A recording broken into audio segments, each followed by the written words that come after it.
Hi, I'm Patrick Anderson and welcome to my YouTube channel.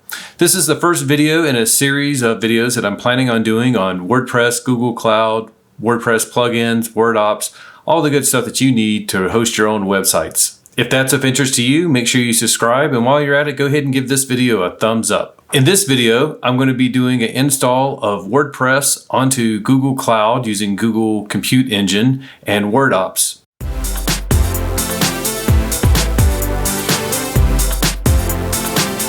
Okay, before we get started, let me go over why I chose some of the technical options that I made for today's install. Of course, WordPress was the easiest to decide on. That's the one I use for multiple websites that I manage, and it's the most common content management system out there. So that was a no-brainer. For the OS, I decided to use Ubuntu 18.04 LTS. First of all, Ubuntu is required by WordOps, which I'll get into later, and the 18.04 instead of the newer 20.04 is also because of WordOps. Now, you may be wondering why WordOps. Now, myself, I've only switched to using WordOps to manage my websites about 2 months ago, but I really think it's a great idea. It's a very simple way to manage, install, optimize WordPress, multiple WordPress sites. So it makes everything very easy to get everything up and going, and you can do everything via a command line to basically deploy a brand new WordPress site, optimize it, and have it up and running in just a couple of minutes. In this video, I've also chosen to use Google Cloud. A lot of these same procedures would work with AWS or Microsoft if you wanted to use another cloud platform. I use Google Cloud. Number one, they give you $300 in credit to get started, and I'm very familiar with all of Google's line of services, and I've been using it for a while. So it's just something that I'm comfortable in, and I think it's a great way to get started. It has a lot of flexibility, a lot of tools if you want to expand beyond just hosting some websites. So that's it for the why. Now let's go ahead and get started with the install. Okay, so you just click on Get Started.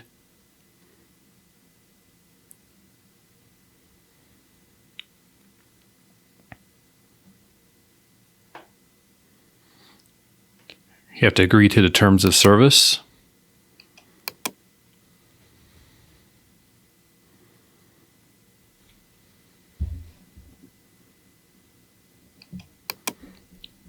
Fill out your contact info.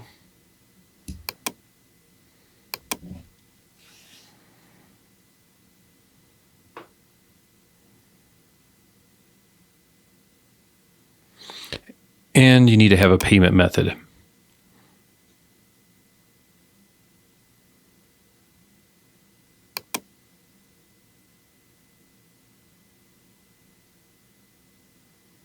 Go over to Compute Engine and then VM instances.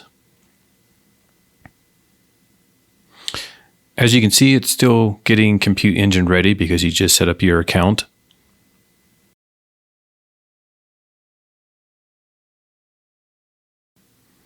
And it could take 2 or 3 minutes for that to happen.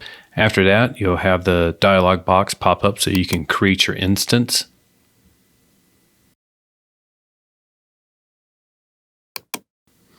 For the name, you can name it anything you like. I choose something like VPS1, so it's my virtual private server 1.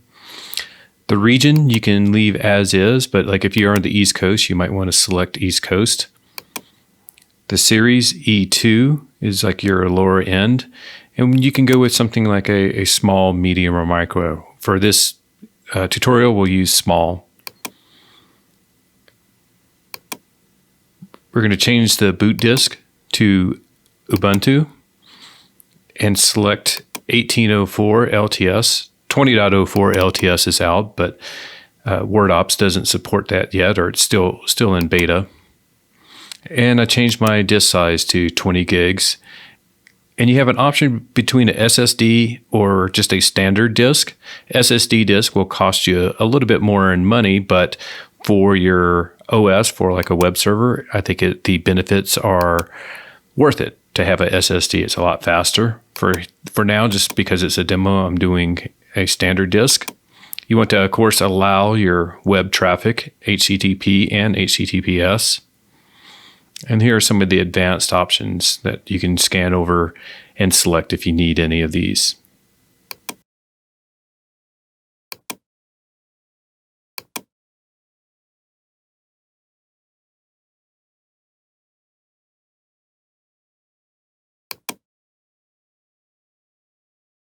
Under networking, you can select your IP addresses. So what we're going to do is set up a static IP address. That makes it easier, of course, if you're trying to access this server from the internet. You don't want the IP address changing. I named it VPS 1-IP. Going to reserve that. Now the IP addresses don't cost anything if you're using them, but if you cancel your instance and keep the IP address, I believe there's a small fee per month.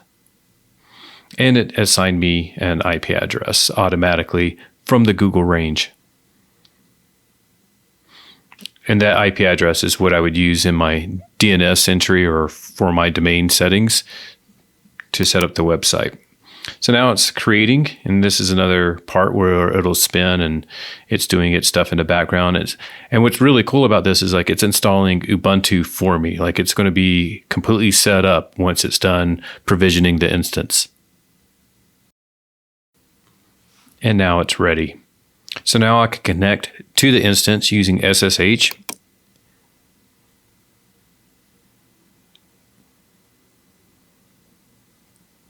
There are ways to connect using your normal SSH software, but for the first time and for ease of use, it's very easy just to click on the SSH button and it'll load up. It takes a while for it to establish the connection, but we can sit here and wait for that. And there I am connected. For the purposes of the tutorial, I'm just going to go ahead and become like a root user.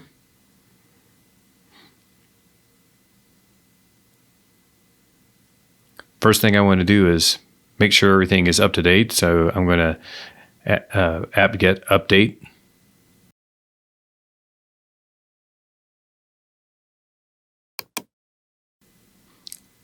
And then now I'll upgrade and go ahead and make sure that the latest software for Ubuntu is installed.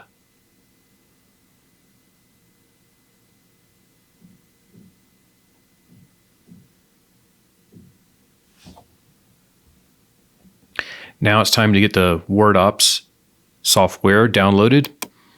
And this is the command from WordOps itself. And then it's after it finishes getting the WordOps software, it's going to go ahead and run the script and set up WordOps.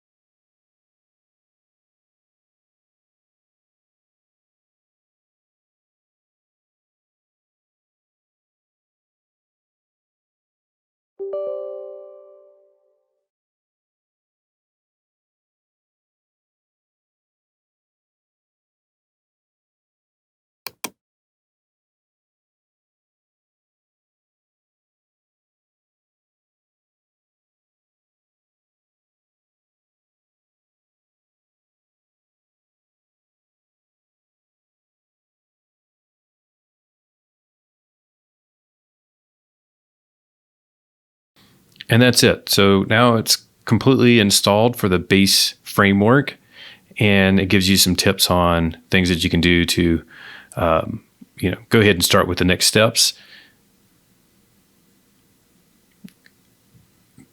The first command I entered was to enable bash completion.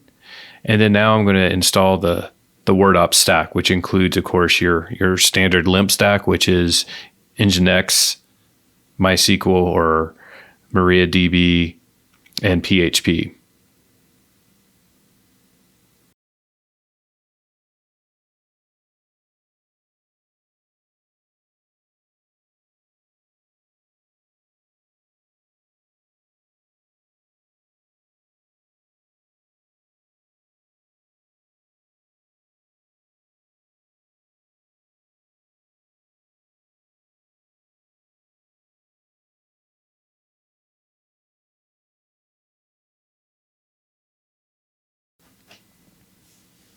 You can see there's a bunch of other stuff that's getting installed. Some of these are your cache systems, MySQL Tuner, the dashboard, and PHP MyAdmin, of course.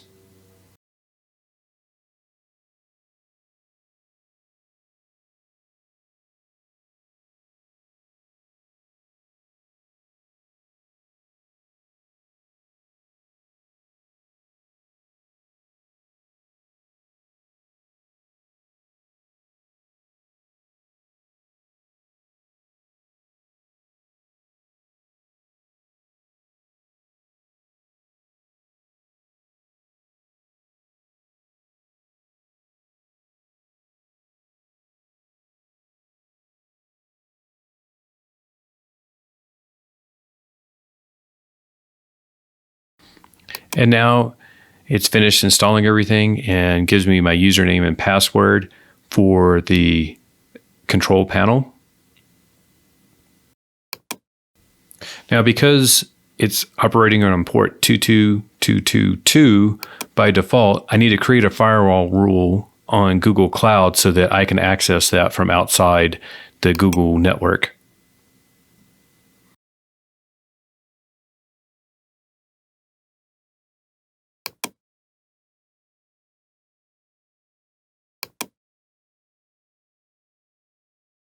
So I'm going to label that WordOps and then change it so that it will allow access on the correct port from any IP range. Now, if you want, if you're only going to be accessing the control panel from home, you could set it up so that it's only that one IP, but I'm just going to go ahead and allow all access. And here's where I put in port 2222, I think it's 5 twos.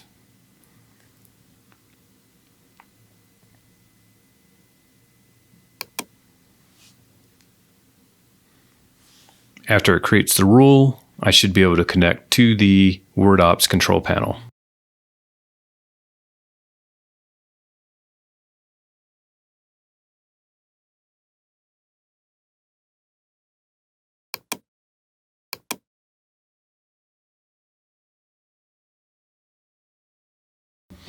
Now, because I don't have a valid SSL, I have to basically bypass Chrome security check. Go back over here and copy my password.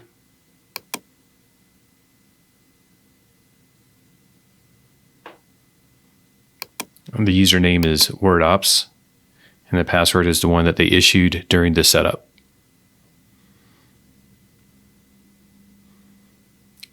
And that's it for your basic WordApps stack install on a brand new Google Cloud instance. Now we're going to set up our first WordPress site.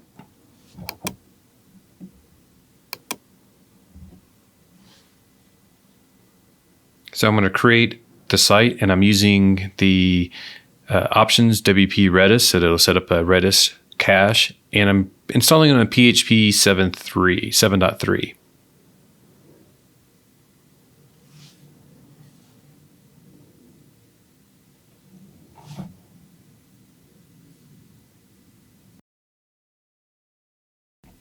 So you can see it going through the script, and it's setting up everything for me.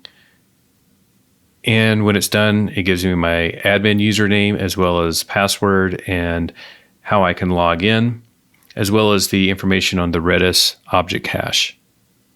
So now let's go over and take a look at the website that it created.